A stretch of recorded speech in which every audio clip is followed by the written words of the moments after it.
बिस्मिल्लाहिर्रहमानिर्रहीम। Welcome to IT series tutorial channel. अपने इस वीडियो में हम बात करेंगे कंस्ट्रक्टर ओवरलोडिंग की, लेकिन उससे पहले मैं ब्रीफली आपको कंस्ट्रक्टर्स के बारे में थोड़ा सा रिव्यू करवा दूं कि कंस्ट्रक्टर्स हम कहते हैं उन मेंबर फंक्शंस को जो कि सेम नाम के साथ डिक्लेयर और डिफाइन किए जाते हैं किसी क्लास में।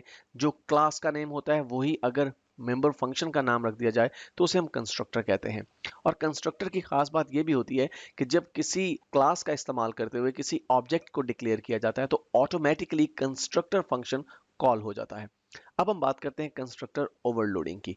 तो कंस्ट्रक्टर ओवरलोडिंग से मुराद वो प्रोसेस है जिसमें हम एक क्लास में एक से ज्यादा कंस्ट्रक्टर्स डिक्लेयर करते हैं, यानी एक ही नाम से मल्टीपल कंस्ट्रक्टर्स एक ही क्लास में एग्जिस्ट कर रहे हों लेकिन डिफरेंट फंक्शनैलिटी प्रोवाइड कर रहे हों, तो फिर हम कहते हैं कि कंस्ट्रक्टर ओवरलोडिंग का हम इस्तेमाल कर रहे हैं।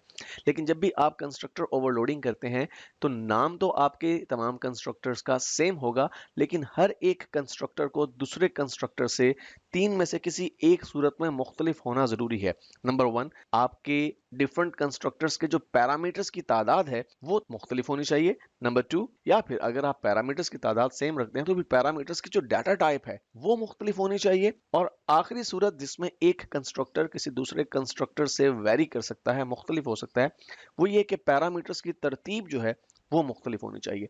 आइए इस प्रोग्राम की मदद से हम इस कॉन्सेप्ट को मजीद क्लियर करते हैं। यहाँ पर देखिए हमने एक क्लास डिक्लेयर की है जिसका नाम ओवर है, और इस क्लास में हमने अपने प्राइवेट एक्सेस स्पेसिफायर का इस्तेमाल करते हुए कुछ डाटा मेंबर्स को डिक्लेयर किया है, जिनमें से एक integer type data member num है और एक char type data member C H है। उसके बाद हमने पब्लिक एक्सेस स्पेसिफायर का इस्तेमाल करते हुए अपने पहले कंस्ट्रक्टर को यहाँ पे डिक्लेयर किया। देखिए हम वो ही नाम यूज कर रहे हैं अपने मेंबर फंक्शन के लिए जो कि हमारी क्लास का है, तो ये एक कंस्ट्रक्टर बन गया। और इस कंस्ट्रक्टर में हम देखिए किसी किस्म का कोई पैरामीटर यूज नहीं कर रहे, और इस कंस्ट्रक्टर की मदद से हम कर ये रहे हैं कि अपने डाटा मेंबर्स की वैल्यूज को सेट कर रहे हैं, इनिशियलाइज कर रहे हैं। तो जब किसी ऑब्जेक्ट को डिक्लेयर किया जाएगा तो ये कंस्ट्रक्टर फंक्शन ऑटोमेटिकली कॉल हो जाएगा और हमारे उस ऑब्जेक्ट के लिए नम नाम का जो डाटा मेंबर है उसमें जीरो की वैल्यू, और जो सी एच नाम का डाटा मेंबर है उसमें लोअर केस एक्स की वैल्यू एज कैरेक्टर स्टोर कर दी जाएगी। इसके बाद देखिए लाइन नंबर 14 पे हमने दोबारा से एक कंस्ट्रक्टर यहाँ पर डिक्लेयर किया है। नाम सेम है वही, ओवर, जो कि हमारी क्लास का है और हमारे पहले कंस्ट्रक्टर का भी डेफिनेटली। लेकिन यहाँ पर देखिए इस कंस्ट्रक्टर के साथ हम दो पैरामीटर्स यूज कर रहे हैं, जिसमें से पहला पैरामीटर इंटीजर टाइप का है जिसका नाम हमने n रखा है, और दूसरा पैरामीटर चार डाटा टाइप का है जिसका नाम हमने c रखा है। और अगर इस कंस्ट्रक्टर की बॉडी में देखें तो ये कंस्ट्रक्टर क्या कर रहा है, ये कंस्ट्रक्टर हमारे ऑब्जेक्ट के नम नाम के डाटा मेंबर में n की वैल्यू स्टोर कर रहा है। अब n क्या है? n वो पैरामीटर है जो कि पास किया जाएगा जब किसी ऑब्जेक्ट को डिक्लेयर किया जाएगा। जब भी किसी कंस्ट्रक्टर के साथ आप पैरामीटर्स का इस्तेमाल करते हैं तो फिर ऑब्जेक्ट्स को क्रिएट करते हुए आपको अपने उस कंस्ट्रक्टर के लिए पैरामीटर्स पास करना होते हैं जिस कंस्ट्रक्टर में कुछ पैरामीटर्स का इस्तेमाल किया गया हो। तो इसका मतलब ये हुआ कि जब हम कोई ऑब्जेक्ट क्रिएट करेंगे जिसमें हम num और ch की कुछ वैल्यूज इनिशियली खुद से असाइन करना चाहते होंगे, तो फिर इस कंस्ट्रक्टर के लिए हमें दो पैरामीटर्स प्रोवाइड करने होंगे, एक इंटीजर वैल्यू और दूसरी चार टाइप की एक वैल्यू। और ये कंस्ट्रक्टर हमारे उस ऑब्जेक्ट के दोनों डाटा मेंबर्स में वो वैल्यूज सेट कर देगा जो कि हमने पैरामीटर्स के तौर पे प्रोवाइड की होंगी। तो ये हो गए हमारे दो कंस्ट्रक्टर्स। और उसके बाद देखिए हमने एक और मेंबर फंक्शन यहाँ पे डिक्लेयर किया लाइन नंबर 19 पे, जिसके साथ हमने void कीवर्ड का इस्तेमाल किया। इट मीन्स कि ये मेंबर फंक्शन किसी किस्म की कोई वैल्यू रिटर्न नहीं करेगा, और इस मेंबर फंक्शन का नाम है शो, जिसे हम प्रीवियसली भी यूज कर चुके हैं। एक्चुअली इस मेंबर फंक्शन की मदद से हम किसी ऑब्जेक्ट के डाटा मेंबर्स की वैल्यूज को स्क्रीन पर प्रिंट करवा सकते हैं। तो देखिए लाइन नंबर 21 पे हमने सी आउट ऑब्जेक्ट का इस्तेमाल किया और हम एक स्ट्रिंग को स्क्रीन पर प्रिंट करवाएंगे, num इज इक्वल टू, और फिर अपने ऑब्जेक्ट के डाटा मेंबर num की वैल्यू स्क्रीन पर प्रिंट करवा रहे हैं। इसी तरह से लाइन नंबर 22 पे हम सी आउट ऑब्जेक्ट की मदद से एक स्ट्रिंग स्क्रीन पर डिस्प्ले करवाएंगे, ch इज इक्वल टू, और फिर हम अपने ऑब्जेक्ट के डाटा मेंबर ch की वैल्यू स्क्रीन पर प्रिंट करवा देंगे। तो इस फंक्शन को जिस ऑब्जेक्ट के साथ भी कॉल किया जाएगा, ये फंक्शन उस ऑब्जेक्ट के डाटा मेंबर्स की वैल्यूज को स्क्रीन पर प्रिंट करवा देगा।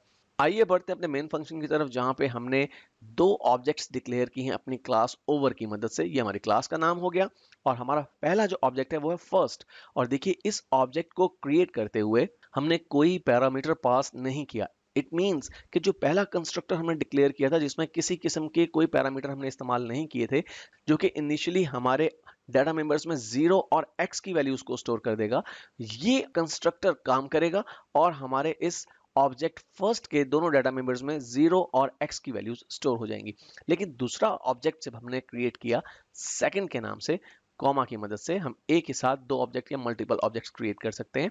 तो जो सेकंड ऑब्जेक्ट हमने क्रिएट किया जिसका नाम भी सेकंड है, तो इसे क्रिएट करते हुए हमने पैरामीटर्स के तौर पे दो वैल्यूज पास की हैं। इनमें से पहली वैल्यू 100 है जो कि एक इंटीजर वैल्यू है, और दूसरी वैल्यू एक कैरेक्टर है जो कि लोअर केस p है। तो इससे होगा ये कि जो हमारा सेकंड कंस्ट्रक्टर है जिसे हमने पैरामीटर्स के साथ डिक्लेयर और डिफाइन किया है, वो हमारे इस ऑब्जेक्ट सेकंड के दोनों डाटा मेंबर्स की वैल्यूज को सेट कर देगा 100 और p के अगेंस्ट। उसके बाद लाइन नंबर 28 पे देखिए, हमने सी आउट ऑब्जेक्ट की मदद से एक प्रॉम्प्ट जनरेट किया, द कंटेंट्स ऑफ फर्स्ट, यानी हमारे फर्स्ट ऑब्जेक्ट में क्या कंटेंट्स स्टोर हैं। तो उसके लिए हमने एंड एल मैनिपुलेटर के बाद अपने फर्स्ट ऑब्जेक्ट के नाम के साथ डॉट ऑपरेटर का इस्तेमाल करते हुए शो मेंबर फंक्शन को कॉल किया। अब इससे ये होगा कि जो हमारा फर्स्ट ऑब्जेक्ट था उसमें जो भी डाटा मेंबर्स में वैल्यूज स्टोर थी वो प्रिंट हो जाएंगी। और उसके बाद लाइन नंबर 30 पे हमने सी आउट ऑब्जेक्ट की मदद से एक और मैसेज डिस्प्ले करवाया, द कंटेंट्स ऑफ सेकंड, यानी हमारे सेकंड ऑब्जेक्ट के कंटेंट्स क्या हैं। और सेकंड ऑब्जेक्ट के कंटेंट्स को स्क्रीन पर डिस्प्ले करवाने के लिए हमने अपने सेकंड ऑब्जेक्ट के नाम के साथ डॉट ऑपरेटर का इस्तेमाल किया और फिर शो फंक्शन को कॉल किया। आइए अब इस प्रोग्राम को कंपाइल और एग्जीक्यूट करते हैं। देखिए द कंटेंट्स ऑफ फर्स्ट, तो फर्स्ट ऑब्जेक्ट में हमें वो वैल्यूज नजर आ रही हैं जो कि फर्स्ट कंस्ट्रक्टर की मदद से हमने ऑब्जेक्ट के डाटा मेंबर्स के लिए यूज की थी, यानी नम में 0 और ch नामी डाटा मेंबर में x की वैल्यू स्टोर्ड है। लेकिन अगर हम अपने सेकंड ऑब्जेक्ट की वैल्यूज को देखें, द कंटेंट्स ऑफ सेकंड, तो देखिए नम में 100 और ch में p का कैरेक्टर स्टोर है। तो इस तरह से आप कंस्ट्रक्टर ओवरलोडिंग करते हैं।